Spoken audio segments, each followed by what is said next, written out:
처음엔 믿지 않았습니다. 그 누구보다 냉정하고 계산적인 미국의 공급망 분석가인 한 여성. 수많은 현장을 누비며 글로벌 기업들의 움직임을 수치로 꿰뚫는 그녀가 단 한 번의 한국 출장 이후 회의장에서, 컨퍼런스에서, 심지어 미국 정부 자문회의석상에서 한국이 세계 공급망의 심장입니다. 기술도, 속도도, 신뢰도도 모두 이 나라가 최고입니다. 라고 선언했습니다. 대체 무슨 사연인지 오늘 사연 바로 시작하겠습니다. 제 이름은 앨리슨 카터. 미국 워싱턴의 글로벌 공급망 연구소에서 일하고 있죠. 흔히들 글로벌 공급망 전문가라는 직업을 떠올리면 뭔가 굉장히 세련되고 멋진 커리어 우먼을 상상하실지도 모르겠군요. 글쎄요. 실제 제 업무는 세련된 구두를 신고 멋진 카페에서 커피를 홀짝이는 일보다는 노트북 화면 앞에서 전 세계 생산 라인을 파헤치는 지독한 데이터 전쟁입니다. 요즘은 특히 더 복잡해졌어요. 최근 몇 년 사이 미국과 유럽의 많은 기업들이 중국을 탈출하기 시작했죠. 중국에서 벌어진 경제적 정치적 리스크가 기업들의 생명줄을 위협하자 다급히 새로운 공급망 거점을 찾아 나섰던 거예요. 회사들은 늘 그래요. 위험해지면 가장 쉬운 길을 찾으려 하죠. 그들이 원하는 건 명확했어요. 중국이 아닌 다른 나라에 공장을 세우고 빠르게 생산 라인을 가동하는 것. 그래서 이번에 저는 새로운 임무를 맡았어요. 바로 제2의 중국이 될 후보 국가들을 분석하는 일이었죠. 처음 이 프로젝트를 맡았을 때 솔직히 우습게 생각했어요. 베트남, 멕시코, 인도. 전통적인 대체 생산 기지들이 이미 머릿속에 그려졌죠. 당연한 얘기겠지만 중국을 떠난 많은 회사들은 이런 국가들로 향하고 있었거든요. 이 나라들은 이미 명확한 백업 플랜으로 자리 잡고 있었어요. 보고서를 쓰는 건 쉬울 줄 알았죠. 적당히 기존 데이터에 살을 붙이면 되니까요. 보고서 초안을 만들어 팀장에게 제출했는데 그가 뜬금없는 한마디를 하더군요. 앨리슨, 왜 한국 분석은 없는 거야? 순간 농담을 하나 싶었죠. 한국이라고요? 물론 한국을 무시하거나 할 생각은 없었어요. 삼성이나 LG, 현대자동차 같은 회사들이 대단한 건 누구나 알죠. 하지만 글로벌 기업들이 원하는 건 큰 생산 설비, 값싼 인건비, 대량의 부품을 빠르게 생산하는 능력이었어요. 적어도 제 생각엔 한국은 그런 역할과는 좀 거리가 멀어 보였거든요. 팀장님, 한국은 분명히 기술력은 뛰어나지만 사실상 대규모 글로벌 생산을 대체할 규모는 좀 부족하지 않을까요? 그가 가볍게 어깨를 으쓱했어요. 한 번쯤 다시 체크해봐. 최근 데이터에서는 조금 다른 얘기가 나오던데. 솔직히 귀찮았어요. 한국은 문화 강국임은 분명하지만 산업 현장에서 게임 체인저라고 생각하진 않았거든요. 그래도 데이터가 전부인 직업이니만큼 한 번쯤 체크는 해야겠죠. 커피를 2잔 연속 마시고 귀찮은 표정으로 노트북을 열었어요. 저는 한국 기업들의 최근 생산 데이터, 수출량, 기술 발전 지표를 대충 살펴보기 시작했죠. 그런데 첫 번째 파일을 열자마자 저는 당황했어요. 삼성전자가 최근 텍사스에 170억 달러짜리 반도체 공장을 세웠다고 했어요. 두 번째 파일에는 현대차가 미국 조지아주에 50억 달러 규모의 전기차 공장을 세우고 있었죠. 그리고 LG는 GM과 함께 미국 전역에 배터리 공장을 세우고 있었어요. 한국 기업들이 미국 땅에 이렇게 큰 공장들을 속속 짓고 있었다니 저는 도대체 뭘 놓치고 있었던 걸까요? 조금 전만 해도 그저 기술력 좋은 작은 나라 정도였던 한국이 데이터상으로는 이미 엄청난 규모의 글로벌 제조 허브로 등장하고 있었어요. 똑똑한 나라 정도가 아니라 정말 심상치 않은 규모로 세계 공급망의 판을 다시 짜고 있다는 느낌이었죠. 그날 밤 저는 새벽까지 한국 관련 데이터를 추가로 뒤졌어요. 무언가 거대한 진실의 퍼즐이 눈앞에서 조금씩 맞춰지는 기분이었죠. 저는 늘 공급망이라는 게 참 지루한 일이라고 생각했어요. 끝없는 숫자와 그래프를 보면서 커피를 수도 없이 마셔야 하니까요. 하지만 이번엔 좀 달랐습니다.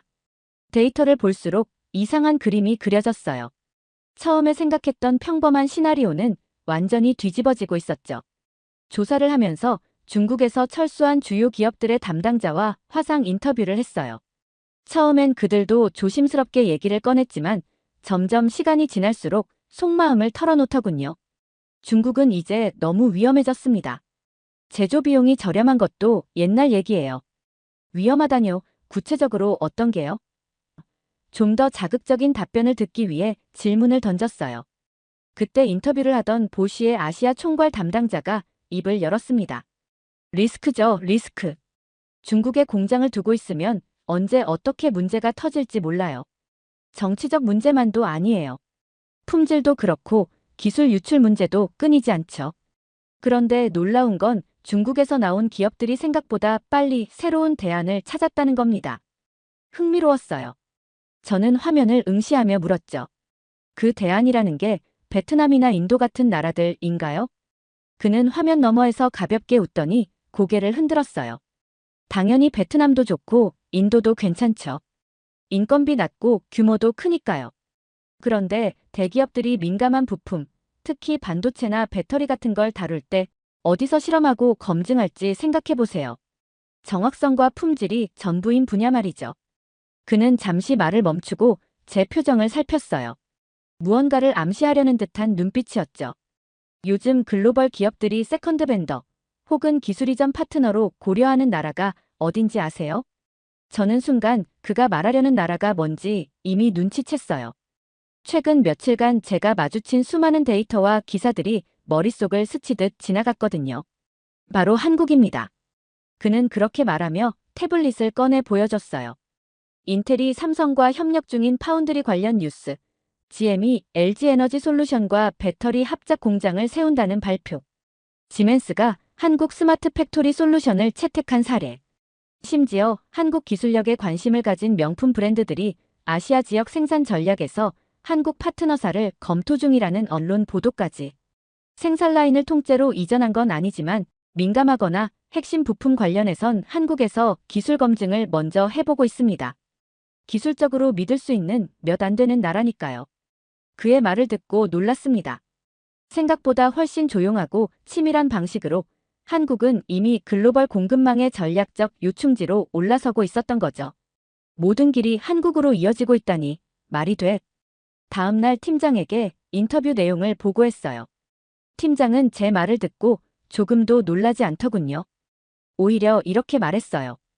이제 좀 보이기 시작했나 보군. 사실 미국 정부에서도 이미 한국을 공급망 핵심국으로 평가하고 있었어. 우리만 그 흐름을 뒤늦게 눈치챈 거지. 순간 제가 뒤처졌다는 생각에 얼굴이 붉어졌어요. 그런데도 아직 제 마음 한구석엔 작은 의문이 남아있었죠. 한국이 정말 우리가 찾던 완벽한 해결책일까요?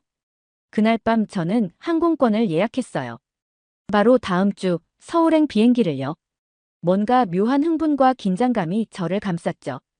인천공항에 도착한 후 바로 서울 시내 호텔로 이동해서 짐을 풀었어요. 창밖엔 이미 밤이 내려앉았고 네온 사인으로 가득 찬 서울 도심은 마치 미래 도시 같았죠. 짧게 잠을 청한 후 아침이 되자마자 저는 미리 섭외해둔 한국의 공급망 전문가 김 교수님을 만나기 위해 서둘러 길을 나섰습니다. 김 교수님과의 미팅 장소는 서울의 어느 근사한 커피숍이었어요. 교수님은 깔끔한 정장에 뿔테 안경을 끼고 있었는데 묘하게 학자보다는 사업가 같은 인상이었죠. 그는 친절하게 미소를 지으며 인사를 건넸습니다. 앨리슨 씨, 반갑습니다. 한국까지 오셨군요. 글로벌 공급망 전문가께서 한국에 관심을 갖는다니 좋은 현상이네요. 살짝 민망했어요. 사실 얼마 전까지만 해도 저는 한국을 거의 무시하다시피 했었으니까요.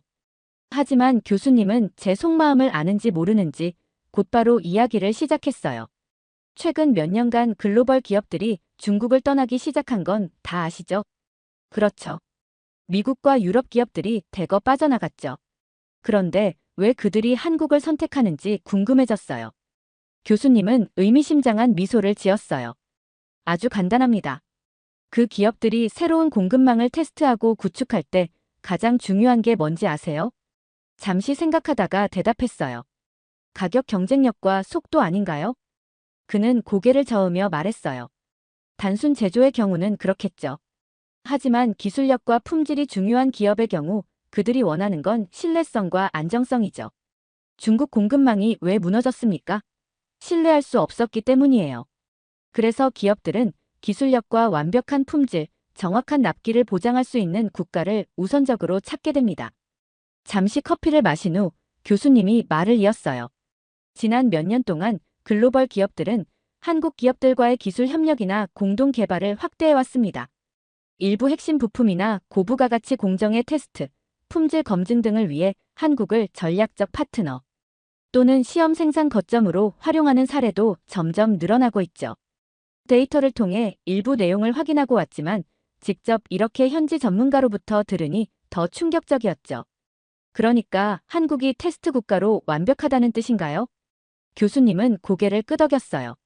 한국은 실수를 용납하지 않는 시스템과 품질을 최우선으로 하는 기업 문화, 그리고 무엇보다 기업들이 원하는 최첨단 기술력이 모두 결합된 유일한 국가죠. 그때 저도 모르게 중얼거렸어요. 독일이나 일본보다 더 뛰어나다는 건가? 그러자 교수님이 웃으며 덧붙였어요. 독일이나 일본도 기술력이 뛰어나죠. 하지만 그들보다 속도가 2배는 빠르고 적응력은 4배는 뛰어난 나라가 바로 한국이에요. 말문이 막힌다는 게 이런 거구나 싶었어요. 그날 밤 저는 호텔로 돌아와 데이터를 다시 점검했어요. 한국에서 기술 협력이나 공동 개발을 확대한 기업들의 리스트가 끝없이 이어졌어요.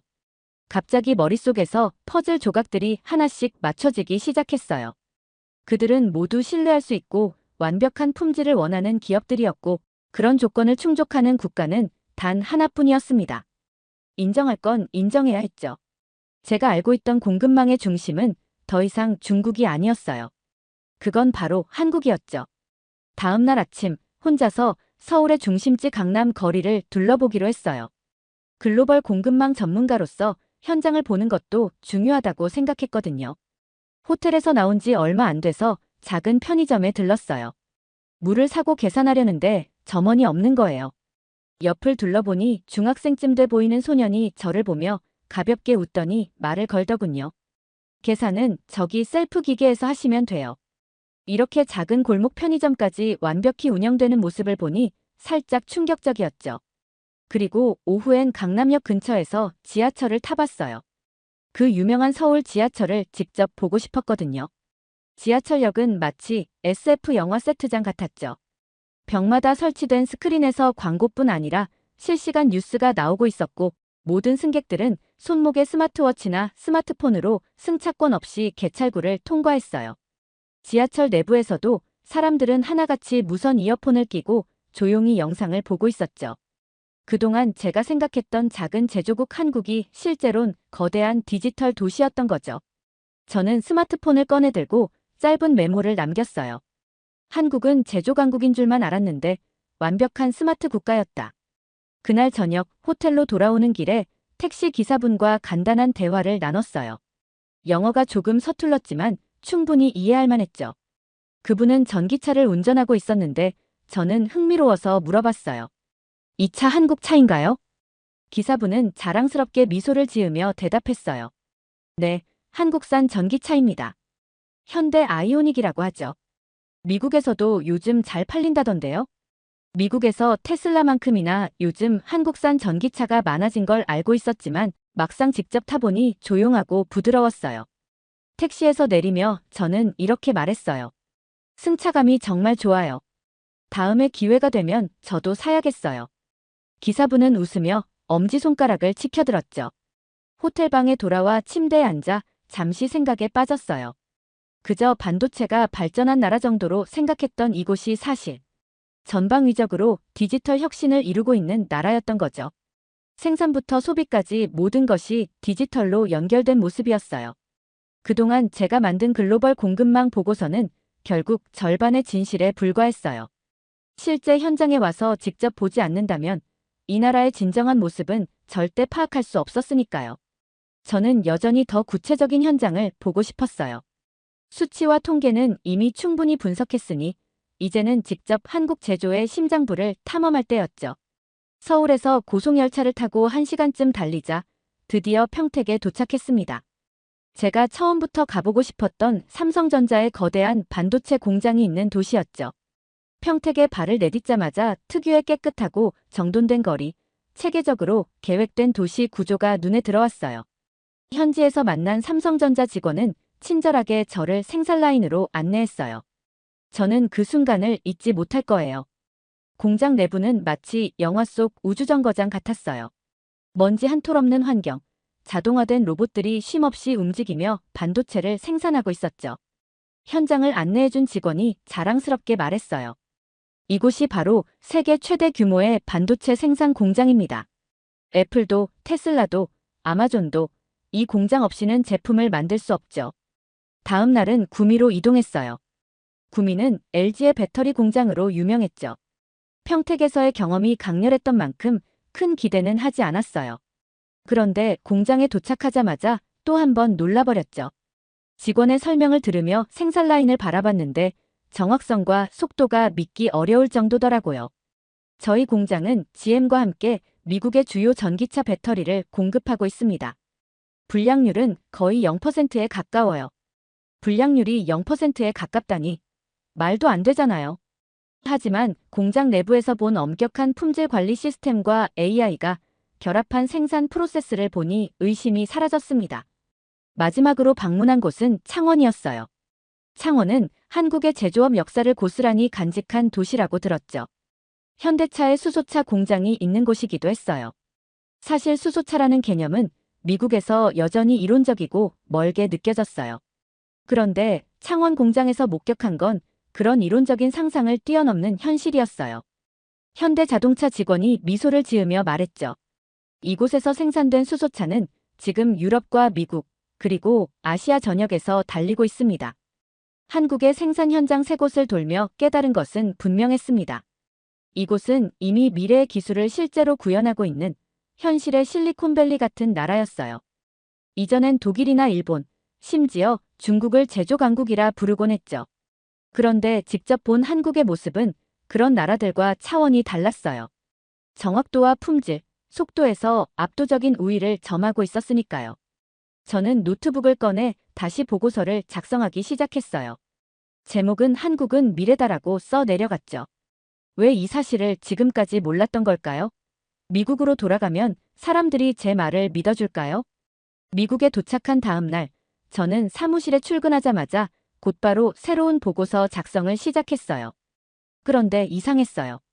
보고서 초안을 작성하는데 평소의 냉정함 대신 강한 흥분과 긴장감이 느껴졌거든요.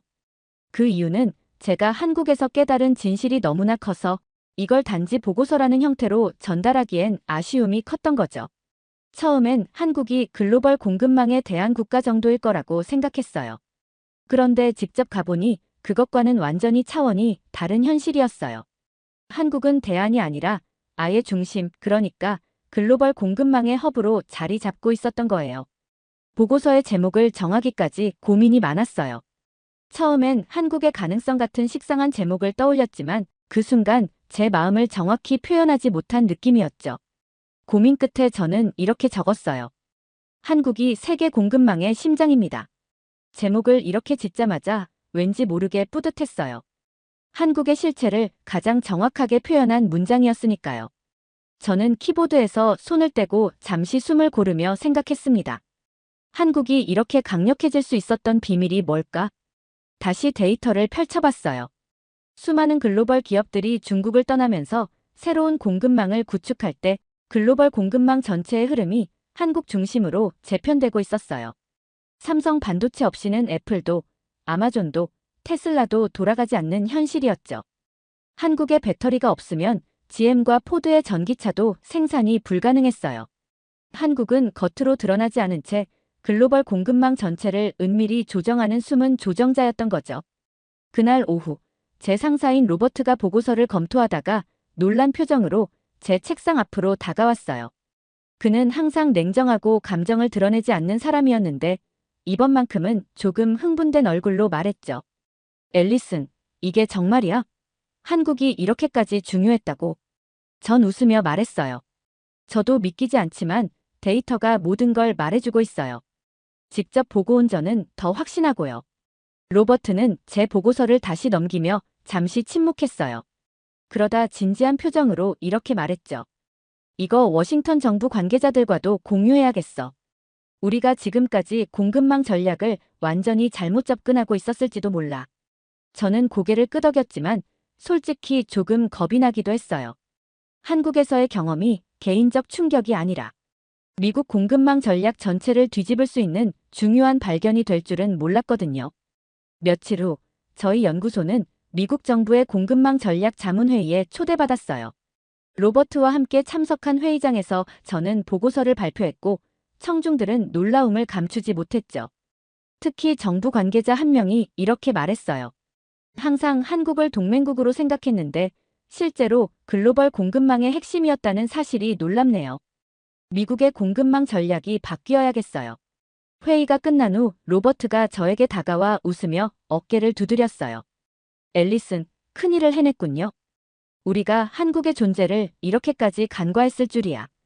보고서를 제출한 후 며칠 동안 저를 향한 시선이 완전히 바뀌어 버렸어요. 연구소의 동료들이나 정부 관계자들까지 제가 말하는 모든 걸 믿어주기 시작했죠. 그전까지는 아무리 제가 데이터를 제시해도 고개를 갸웃하던 사람들이었는데 말이에요. 이제는 제가 한국 이야기를 꺼내면 모두가 귀를 기울였어요. 그러던 어느 날 연구소에서 아시아 각국의 소프트 파워와 문화적 영향력에 대한 세미나가 열렸어요. 세미나에서 한 젊은 문화 분석가가 단상에 올라 프레젠테이션을 시작했어요. 그는 화면에 커다랗게 BTS 사진을 띄우며 미소를 지었죠. 여러분은 이 그룹을 다들 아실 겁니다. 한국의 BTS죠. 그런데 혹시 이 그룹의 진짜 힘이 무엇인지 알고 계신가요? 순간 제가 몸을 앞으로 기울이며 집중했어요. 솔직히 저는 공급망 분석에만 집중했던 터라 BTS나 오징어 게임 같은 것들은 그냥 유행 정도로만 알고 있었거든요. 그런데 그 분석가가 계속 말을 이어갔어요. BTS는 문화적이고 외교적인 영향력까지 행사하고 있죠. 유엔 총회에서 연설한 걸 기억하시죠? 이들이 입은 옷, 먹는 음식, 사용하는 화장품까지 세계적으로 확산되고 있습니다. 지금까지 제 머릿속에서 강대국이라는 개념은 항상 경제나 군사력으로만 결정되는 거였어요. 그런데 세미나를 듣고 보니 진짜 강대국의 의미가 새롭게 다가왔어요. 경제력과 기술력뿐 아니라 문화까지 세계적으로 확장시킬 수 있는 나라가 진정한 강대국이란 걸 깨달았거든요. 세미나가 끝나고 그 젊은 분석가를 찾아가 말을 걸었어요. 제가 공급망 전문가로 일하면서 최근에 한국을 다녀왔어요. 그런데 문화적 측면에서까지 한국이 이렇게까지 강력한지 몰랐네요. 그 분석가는 웃으며 말했어요. 한국은 지금 문화, 경제, 기술 모든 면에서 가장 영향력 있는 나라 중 하나가 되었어요. 그리고 많은 사람이 이걸 아직도 잘 모르고 있죠. 그날 밤 저는 제 SNS에 이런 글을 썼어요. 우리는 강대국이라는 개념을 다시 정의해야 합니다. 제가 경험한 한국은 단지 기술적 강국이 아니었습니다. 그들은 세계의 문화와 감성까지 지배하고 있었습니다. 그리고 바로 댓글이 달리기 시작했어요. 미국과 유럽 친구들, 심지어 중국에 있는 지인까지도 제 말에 동의하는 듯한 메시지를 보내왔죠. 그중 한 친구가 보내온 메시지가 기억에 남아요. 너의 말이 맞아. 한국은 이제 명백한 강대국이야. 전통적인 기준으로 보지 않았을 뿐이지 그들이 가진 힘은 이미 세계를 바꾸고 있어. 다음 날 아침 다시 보고서를 열어봤어요. 그리고 망설임 없이 마지막 문장을 덧붙였어요. 한국은 더 이상 미래의 강대국이 아닙니다. 이미 현재의 진정한 강대국입니다. 이번 경험을 한마디로 정의하자면 놀라움이었어요. 처음엔 작은 공급망 프로젝트 정도로만 생각했는데 결국 제 인생과 생각까지 완전히 바꿔버린 탐험이 되었으니까요. 미국과 유럽의 주요 기업들이 중국을 떠나는 흐름 속에서 저는 결국 한국이라는 숨겨진 보물을 찾아냈죠. 며칠 전 워싱턴에서 열린 글로벌 공급망 전략 컨퍼런스에 연사로 초대받았어요. 평소 같으면 별 느낌 없었을 텐데 이번엔 가슴이 뛰었죠. 미국뿐만 아니라 유럽, 아시아 국가에서 온 수많은 공급망 전문가들과 정부 고위 관계자들이 앉아있는 자리였거든요. 전 조용히 단상에 올라 마이크를 잡았어요. 오늘 여러분께 중요한 이야기를 하려고 합니다. 사람들의 시선이 집중됐어요. 제가 최근 몇 개월 동안 한국을 직접 탐방하며 경험한 바에 따르면 우리는 지금까지 세계 공급망의 핵심을 잘못 이해하고 있었습니다. 사람들의 표정에서 당황과 호기심이 동시에 드러났어요. 우리는 오랫동안 미국과 중국, 독일 등을 공급망의 중심으로 생각했습니다. 하지만 진짜 중심은 다른 곳에 있었죠. 진짜 핵심은 바로 한국입니다. 순간 장내는 술렁였어요. 강연을 하는 동안 모두들 놀라움을 감추지 못했죠. 강연이 끝나고 질문 시간이 주어졌고 독일의 공급망 전문가인 한 중년 남성이 손을 들었어요. 앨리슨 씨, 한국이 그렇게 중요한 이유가 정확히 뭔가요? 저는 잠시 숨을 고르고 대답했어요. 한국은 글로벌 공급망 전체를 연결하고 통제할 수 있는 기술적, 문화적, 전략적 능력을 가지고 있습니다. 삼성 반도체가 멈추면 미국과 유럽의 IT 산업 전체가 마비됩니다. LG 배터리가 없으면 GM과 테슬라는 전기차 한 대도 생산할 수 없습니다. 현대 수소차는 이미 독일과 일본을 앞서고 있고 한국의 문화적 영향력은 전 세계 젊은 세대의 소비 패턴을 바꾸고 있습니다. 제가 말을 마치자 장내는 또 한 번 술렁거렸죠. 옆자리 미국 정부의 한 고위 관리가 저를 보며 조용히 속삭였어요. 앞으로 미국의 공급망 전략에 너의 의견이 크게 반영될 거야. 그 순간 굉장히 뿌듯했어요. 현장에서 직접 보고 느꼈던 한국의 진짜 모습이 결국 미국 정부의 공급망 전략까지 바꿀 수 있다는 사실이 자랑스러웠거든요. 컨퍼런스를 마치고 사무실에 돌아왔을 때 로버트가 제 책상에 작은 메모를 남겼어요. 내가 만든 이 보고서는 정말로 세계를 바꿀지도 모르겠다. 잘했어. 짧은 메시지였지만 왠지 울컥했어요. 사람들은 늘 강대국이라고 하면 군사력이나 GDP 같은 숫자를 먼저 떠올리죠. 하지만 직접 경험한 한국은 숫자와 데이터를 넘어서 이미 세계의 모든 면을 주도하고 있는 진정한 강대국이었어요. 제가 분석했던 공급망뿐 아니라 문화, 기술, 전략적인 측면에서도 이미 중심에 서 있었으니까요. 몇 달 전까지만 해도 한국은 저에게 보고서의 작은 부분일 뿐이었어요. 하지만 이제 누구보다 자신 있게 말할 수 있어요. 한국은 공급망을 넘어 세계의 모든 분야에서 진짜 핵심이라는 사실을요. 이제 저는 세계의 공급망 전문가로서 다시 한번 말하고 싶어요. 여러분이 아직도 한국을 작은 나라로만 보고 있다면 그것은 커다란 실수라고요. 두 번째 사연 시작합니다. 한때 세계에서 가장 가난했던 나라. 이제는 최첨단 기술과 군사력을 앞세워 세계를 놀라게 하는 나라. 바로 한국입니다. 하지만 그들은 단지 살아남은 것이 아니라 강대국들 사이에서 주도권을 쥐고 세계 무대의 중심으로 도약했습니다. 이 작은 나라는 어떻게 자신을 증명했을까요? 캐나다 NGO 활동가는 한반도라는 이름만 들어본 채 이곳을 찾았습니다. 그러나 그가 인천공항에 도착한 순간 그의 머릿속을 채운 생각은 단 하나였습니다. 이건 내가 알던 나라가 아니다. 이건 혁명이다. 이제 그는 세계에서 가장 치열한 역사를 간직한 DMZ에서 전쟁과 평화의 경계를 목격하고 반도체라는 무기로 세계 경제를 지배하는 기술 현장을 탐험하며 북한에서 탈출한 이들의 생생한 이야기를 직접 들으며 자신이 얼마나 무지했는지를 깨닫게 되었다고 합니다. 그는 말합니다. 세계는 한국을 작게 보았고 지금 그 대가를 치르고 있습니다. 대체 무슨 사연인지 오늘 사연 바로 시작하겠습니다. 안녕하세요. 저는 캐나다 NGO 활동가 코너입니다. 제 일이 다양한 국가의 인권 문제를 다루다 보니 한반도라는 이름은 익숙했지만 깊이 알지는 못했어요. 한국, 북한. 솔직히 두 나라 모두 저에겐 뉴스 속 익숙한 단어 정도로만 느껴졌습니다. 그런데 최근 제가 참여하던 인권 프로젝트가 북한 주민들의 실태를 조명하게 되었고 프로젝트의 일환으로 한국을 방문해야 한다는 이야기가 나왔어요. 처음엔 그냥 흔한 업무 출장이라 생각했어요. 하지만 한국에 대해 조사를 하다 보니 이 나라가 생각보다 훨씬 특별하다는 걸 깨닫게 되었죠. 캐나다와는 너무나 다른 역사와 문화, 그리고 정치적 긴장감이 숨쉬는 곳이라는 것을요. 출발 전날 한국에 대해 더 알아보려 뉴스를 검색하다가 우연히 한국의 도시 사진을 보게 됐습니다. 빌딩 숲 사이를 가로지르는 고속열차, 사람들이 스마트폰으로 결제를 하고 있는 모습, 네온 사인으로 가득 찬 거리. 마치 미래의 도시 같았어요. 이게 내가 가게 될 나라라고. 솔직히 기대와 의심이 반반이었어요. 캐나다처럼 자연 풍경이 중심인 나라에서 자라온 저로서는 그런 현대적이고 빠른 도시가 실제로 존재할 수 있을지 믿기 힘들었어요. 비행기가 인천공항에 착륙하자마자 저는 완전히 다른 세계에 들어선 기분이 들었습니다. 거대한 건축물과 첨단 시설은 공항이라기보다는 한 도시처럼 느껴졌어요. 가장 인상적이었던 건 동료 직원의 자신감 넘치는 한마디였습니다. 여기는 시작일 뿐입니다.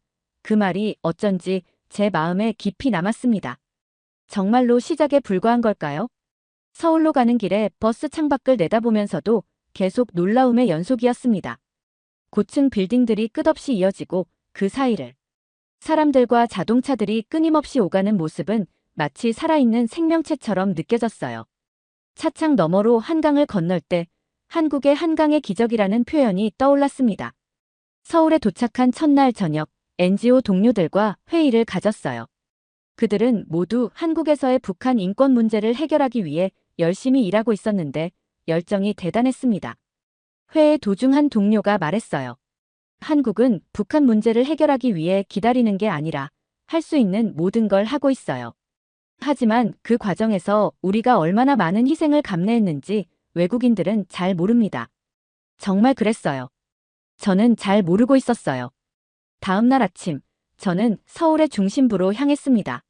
첫 목적지는 NGO 본부 사무실이었어요. 호텔 로비에서 나오자마자 저를 맞이한 건 서울의 활기찬 아침 풍경이었어요.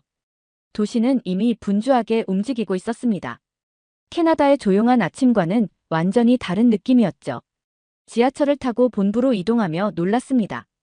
지하철 안은 정말 깨끗했고 안내방송은 한국어, 영어, 중국어, 일본어로 흘러나왔어요. 그리고 승객들이 대부분 스마트폰을 들여다보고 있었는데 단순히 SNS를 하는 게 아니라 지하철 노선을 검색하거나 모바일 결제를 하거나 심지어 영화를 보는 사람도 있었어요. 저는 그런 풍경이 익숙하지 않아 순간적으로 멍하니 사람들을 바라봤습니다.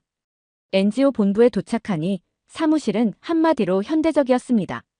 투명한 유리벽 곳곳에 배치된 회의실, 그리고 모든 것이 디지털화된 환경은 제가 상상했던 이미지와는 거리가 멀었어요. 마치 첨단 기술 기업에 온 듯한 느낌이었죠. 현지 직원들과 인사를 나눈 후 회의가 시작됐습니다. 회의의 주제는 북한 주민을 돕기 위한 인도적 지원 프로그램이었어요. 한국인 동료들은 모두 그들의 일에 대해 매우 열정적이었습니다. 특히 한 직원이 말한 내용이 기억에 남아요. 북한 주민들은 동정의 대상이 아니라 우리와 같은 민족이에요. 그들을 돕는 것은 우리의 의무입니다. 그 말에서 느껴지는 진심은 정말 강렬했어요. 제가 일했던 다른 나라에서는 흔히 보지 못했던 태도였죠. 점심시간에는 동료들이 저를 데리고 근처 식당으로 갔습니다. 그곳에서 저는 처음으로 비빔밥을 맛보게 되었어요. 그들의 설명에 따르면 비빔밥은 다양한 재료가 조화롭게 어우러져 만들어진 음식으로 한국인의 정신을 상징한다고 했어요. 그 말에 약간 웃음이 나왔지만 맛을 본 순간 고개를 끄덕일 수밖에 없었습니다. 정말 맛있었거든요. 식사 후에는 짧은 서울 투어가 이어졌습니다. 저를 가장 놀라게 한 것은 한강 주변의 모습이었어요. 동료가 알려준 대로 이 강은 자연의 일부가 아니라 한국 경제 성장의 상징이었습니다. 제가 바라본 한강의 다리와 강변의 공원들은 그 자체로 아름다웠지만 그 이면에는 과거의 상처와 지금의 재건이 함께 숨쉬고 있다는 생각에 묘한 감정이 들었습니다. 오후에는 동료들과 함께 다음날 DMZ 방문에 대한 논의를 했습니다. 그 과정에서 저는 한국인들이 북한 문제를 얼마나 진지하게 받아들이는지 실감했습니다. 그들에게 북한은 바로 곁에 있는 가족 같은 존재였어요. 특히 한 동료가 이런 말을 했어요. 우리는 언제든 전쟁이 다시 일어날 수 있다는 현실 속에 살지만 그렇다고 두려움에 머무르지 않아요. 우리는 계속 앞으로 나아갑니다. 그 말이 제게 강한 인상을 남겼습니다. 다음 날 저는 동료들과 함께 비무장지대를 방문하기 위해 서울에서 출발했습니다. 차로 2시간 남짓한 거리였지만 그 짧은 여정 동안에도 분위기는 무거워졌습니다. 출발 전에는 또 하나의 견학 장소일 거라고 생각했어요. DMZ에 가까워지자 창문 너머로 첨단 감시 장비와 황량한 자연이 묘하게 어우러진 풍경이 펼쳐졌습니다. 아무도 손대지 않은 듯한 숲과 풀밭이 생생한 초록빛을 띠고 있었지만 그 너머에는 무거운 긴장이 감돌고 있었습니다. 철조망 너머로 북한 땅이 아득히 보였을 때 단 몇 발자국 사이에 완전히 다른 세계가 존재한다는 사실이 충격적으로 다가왔습니다. 가이드의 설명이 이어졌습니다. 그는 북한과 남한의 현재 상황에 대해 이야기하며 그 중간에 위치한 DMZ의 상징성과 중요성을 강조했어요. 여러분이 보고 있는 이곳은 두 나라를 가르는 경계선이 아닙니다. 이곳은 전쟁과 평화의 경계입니다. 그리고 아직도 끝나지 않은 이야기의 한가운데죠. 그의 말은 제게 큰 울림을 주었습니다. 특히 가이드가 들려준 한 이야기는 잊히지 않았습니다. DMZ 내에서는 1970년대와 80년대에 북한군과 남한군 간의 충돌이 빈번했다고 해요. 그중 한 번은 북한군이 기습적으로 남쪽으로 내려와 긴장이 최고조에 달했던 사건이 있었습니다. 판문점을 둘러본 후 우리는 DMZ 전망대로 이동했습니다. 그곳에서는 망원경을 통해 북한 마을을 볼 수 있었어요. 저는 가이드의 말을 떠올렸습니다. 북한 주민들도 우리와 다를 바 없는 사람들이에요. 하지만 그들의 일상은 억압받고 통제당하는 삶입니다. 그 말에 저는 잠시 망원경을 내려놓고 멍하니 멀리 보이는 북한을 바라봤습니다. 점심시간이 되자 우리는 DMZ 근처의 작은 식당으로 이동했습니다. 그곳에서 현지 주민들과 이야기를 나눌 기회가 있었어요. 그들 중 일부는 DMZ 인근에 오래 거주해온 사람들이었고 남북 관계에 대해 저보다 훨씬 깊이 이해하고 있었습니다. 한 할아버지가 제게 이런 말을 했습니다. 이곳은 전쟁이 끝난 게 아니에요. 그냥 잠시 멈춘 거지. 우리는 진짜 평화가 오는 날을 기다리고 있어요. 그의 눈빛이 너무 진지해서 그 말을 듣고 저는 아무 대답도 할 수 없었습니다. 서울로 돌아오는 길에 저는 DMZ에서 본 모든 것을 곱씹었습니다. 철조망 너머의 침묵, 판문점의 긴장감, 북한 주민들의 삶, 그리고 평화를 위해 노력하는 한국인들. 이 모든 것이 제 마음속에 복잡하게 엉켰습니다. 한국이 겪고 있는 긴장은 그들만의 문제가 아니라 전 세계가 함께 고민해야 할 문제라는 생각이 들었습니다. DMZ 방문 후 며칠이 지나 저는 한국 NGO 동료들과 함께 서울에서 진행되는 탈북민 지원 프로그램에 참여하게 되었습니다. 이 프로그램은 북한에서 탈출한 사람들이 한국 사회에 정착할 수 있도록 돕는 것을 목표로 하고 있었어요. 서울 북부에 위치한 한 사회복지센터에 도착하자 따뜻한 분위기가 느껴졌어요. 센터 직원들은 탈북민들에게 친근하게 다가가며 그들의 고민을 진심으로 들어주고 있었습니다. 그날 제가 처음 만난 탈북민은 혜진이라는 20대 초반의 여성분이었어요. 그녀는 북한에서 식량난을 견디다 못해 국경을 넘어온 지 3년이 되었다고 했습니다. 혜진은 마치 비밀을 털어놓듯 조심스레 이야기를 시작했습니다. 북한에서는 매일이 생존과의 싸움이었어요. 심지어 가족끼리도 말조심을 해야 했고 누구를 믿어야 할지 알 수 없었죠. 그녀의 목소리는 떨리고 있었지만 그 안에 담긴 감정은 강렬했습니다. 저는 아무 말도 할 수 없었습니다. 그녀가 덧붙인 한마디는 더 충격적이었습니다. 강을 건널 때 저는 겨우 16살이었어요. 두려웠지만 살고 싶다는 마음 하나로 움직였어요. 그 순간 그녀가 겪은 공포와 용기가 한꺼번에 제게 와닿았습니다. 그녀는 한국에 와서 처음으로 자유를 느꼈다고 했습니다. 하지만 새로운 자유는 또 다른 어려움이 되기도 했다고요. 한국에 도착했을 때 처음엔 정말 아무것도 몰랐어요. 돈 쓰는 법도 버스를 타는 법도 모든 게 낯설었어요. 혜진이 한국 정부와 NGO에서 받은 교육과 지원을 이야기할 때 저는 그들이 얼마나 체계적이고 진심으로 탈북민들을 돕고 있는지 알게 되었어요. 점심시간, 저는 혜진과 함께 센터에서 제공하는 한식을 먹었습니다. 밥과 국, 그리고 김치. 그녀는 북한에서는 김치를 이렇게 자주 먹을 수 없었다며 음식에 대해 신기해했어요. 그러다 이런 말을 했습니다. 여기서 먹는 밥은 맛도 다르고 기분도 다릅니다. 이곳에서는 걱정 없이 먹을 수 있으니까요. 그 말을 듣고 저는 가슴이 먹먹해졌습니다. 저에게는 당연한 식사가 그녀에게는 자유의 상징이었으니까요. 혜진 외에도 여러 탈북민들을 만날 기회가 있었습니다. 한 40대 남성은 북한에서 군인으로 복무했는데 체제에 대한 회의감 때문에 목숨을 걸고 탈출했다고 했습니다. 그는 북한 체제에 대해 이야기할 때 단호하면서도 조심스러운 태도를 보였어요. 우리는 태어날 때부터 세뇌당했습니다. 김씨 일가가 우리를 지켜주는 존재라고 믿게 만들었죠. 하지만 밖에서 본 세상은 완전히 달랐어요. 진실을 알게 된 후에는 다시 돌아갈 수 없었습니다. 탈북민들과 대화하면서 저는 북한이 폐쇄된 국가가 아니라 주민들의 삶을 억압하는 거대한 감옥이라는 사실을 더욱 실감하게 되었습니다. 그들이 말하는 자유라는 단어는 저에게 큰 울림을 주었어요. 우리는 흔히 자유를 당연한 것으로 여기지만 그들에게 자유란 생명을 걸고 얻어낸 소중한 것이었습니다. 센터에서의 하루를 마치고 나오는 길, 저는 한 직원에게 이런 질문을 던졌습니다. 이 일을 하면서 가장 보람을 느낄 때가 언제인가요? 그는 잠시 생각하더니 이렇게 답했습니다. 탈북민들이 한국에서 자신의 삶을 새롭게 시작하고 결국에는 이 사회에 기여하는 모습을 볼 때 가장 보람을 느낍니다. 그들은 한국 사회의 중요한 일원이 되어가고 있어요. 그의 말은 제가 탈북민 문제를 바라보는 시각을 완전히 바꾸어 놓았습니다. 저는 서울의 밤거리를 걸으며 탈북민들과 나눈 대화를 떠올렸습니다. 그들의 삶은 제가 상상했던 것 이상으로 힘들었고 그들이 이곳까지 오기 위해 겪은 고난은 말로 다 표현할 수 없을 정도였습니다. 하지만 그들의 이야기는 고난에 머물지 않았습니다. 그들은 새로운 삶을 시작하며 미래에 대한 희망을 키우고 있었습니다. 탈북민들과의 만남 이후 저는 한국이 북한 문제를 어떻게 해결하고자 하는지 더욱 깊이 알고 싶어졌습니다. 그래서 NGO 동료들의 추천으로 한국의 군사기술 전시회를 방문하게 되었어요. 처음엔 군사 전시회라는 단어 자체가 어색하게 들렸습니다. 평화를 원하는 나라가 군사력을 강조하는 모습이 어딘가 모순적으로 느껴졌거든요.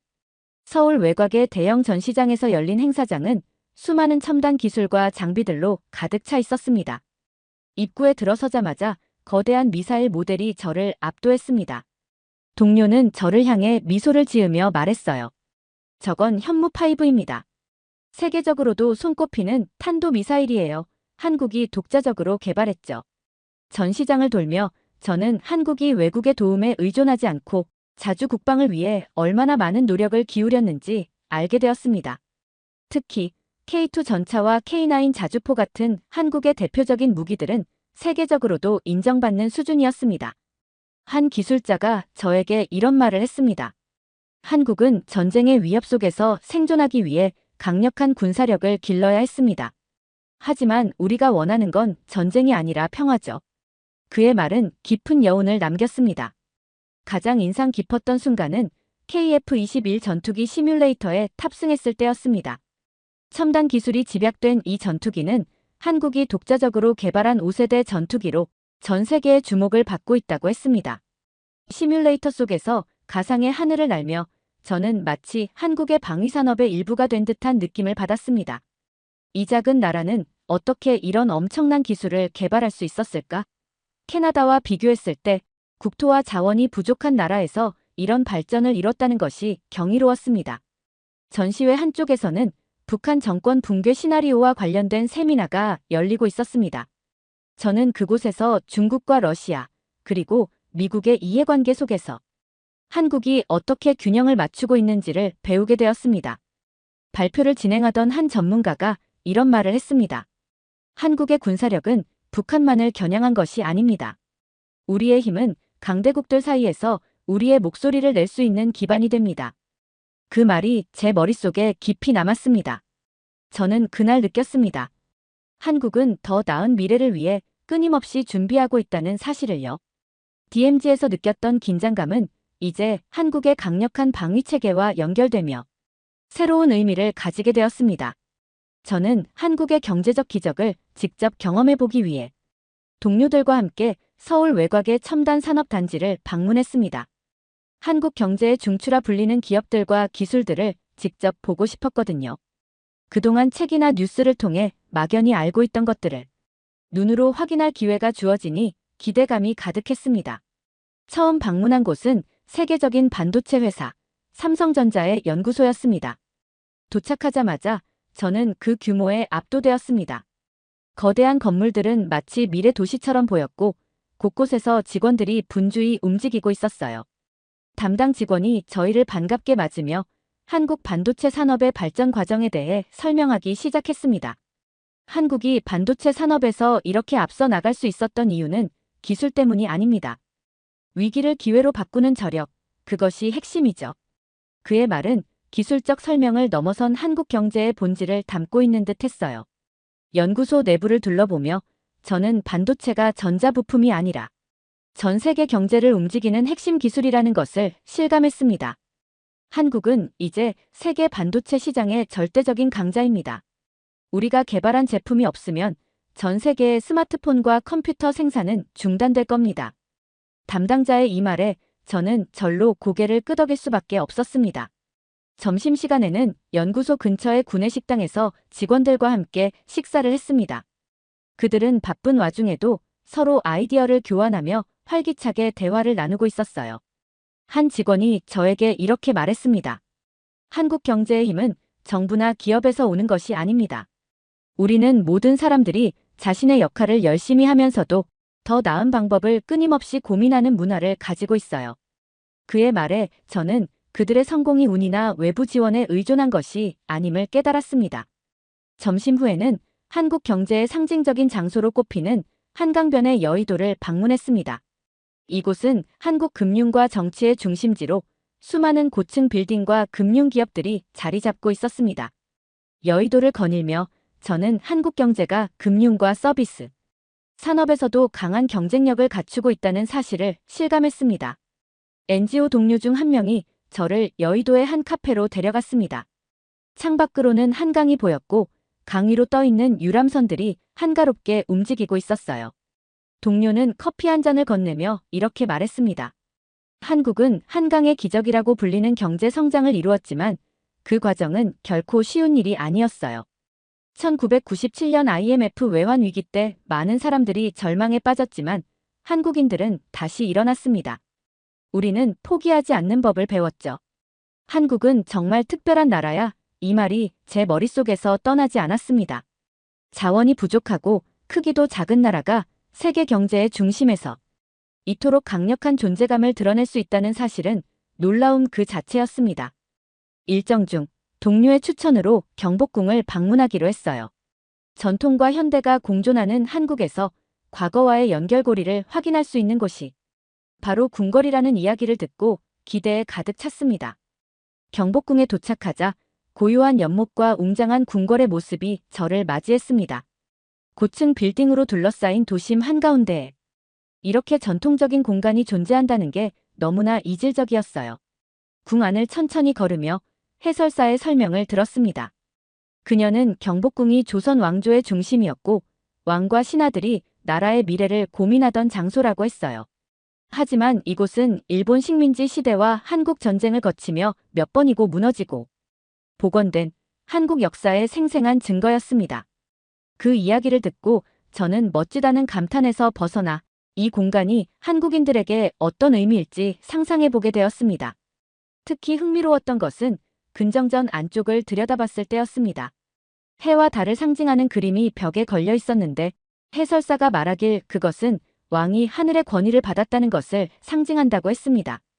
경복궁을 나온 후 저는 북촌 한옥마을로 발길을 옮겼습니다. 현대식 건물 사이에 전통 가옥들이 어우러진 이곳은 또 다른 세계 같았어요. 저녁이 되자 저는 광화문 광장으로 향했습니다. 낮과는 또 다른 분위기 속에서 사람들이 자유롭게 모여 대화를 나누고 있었어요. 그곳에서 저는 세종대왕 동상을 보게 되었는데 그 순간 한글 창제의 이야기를 떠올렸습니다. 백성을 위해 문자를 만든 왕이라니. 캐나다에서 자란 저는 이런 이야기를 듣는 것만으로도 감동을 받았습니다.